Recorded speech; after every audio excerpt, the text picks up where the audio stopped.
Hey Kimberbellas, Kristen Som here. Our next challenge for Broomhilda's bakery quilt is to do the Lollipop blocks. There's 2 of them, and make sure to notice that there are 2 different embroidery files for that.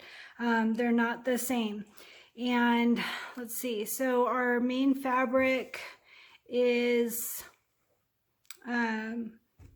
what is it? Sorry, 6.5 by 8.5 for our main fabric, and then we're going to cut it down to 4.5 by 6.5 after we're done. And so that means that we want a 4 by 6 quilting design. I'm going to use, I think it's called Halloween 2, the one that it's a busy design, and I decided on a busier one because we have a big block and not a lot of applique, and so I thought it'd be a good one for having it be a little bit busier. So anyway, have your main fabric with the backing on it, and of course your batting. Sorry, I'm tired. I did a long bike ride today. And then your 2 applique pieces, so 1 for each. It's just the Lollipop, very simple. This one should go easily.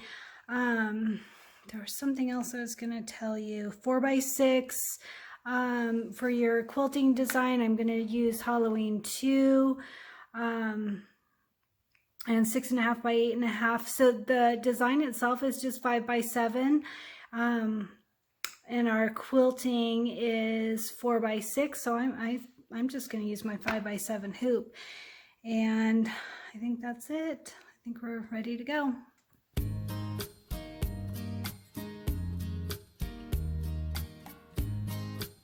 So I want to share a mistake I made. I thought this was interesting. If you look at this main fabric, it's a good color gray with white dots. If you look at this one, it's very subdued.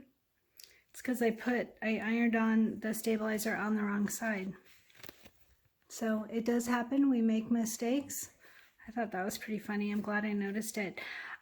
So one thing to notice is if you make a mistake like this, you can tear it off. So if you use fusible mesh stabilizer, it comes off easier. If you use this SF101, which I have here, it's not as easy, especially with one hand, but it does come off, and you can re-adhere it to the correct size if you make this mistake. Don't be like me. Do it the right way. Anyway, just wanted to share that we all make mistakes sometimes, and they are generally fixable.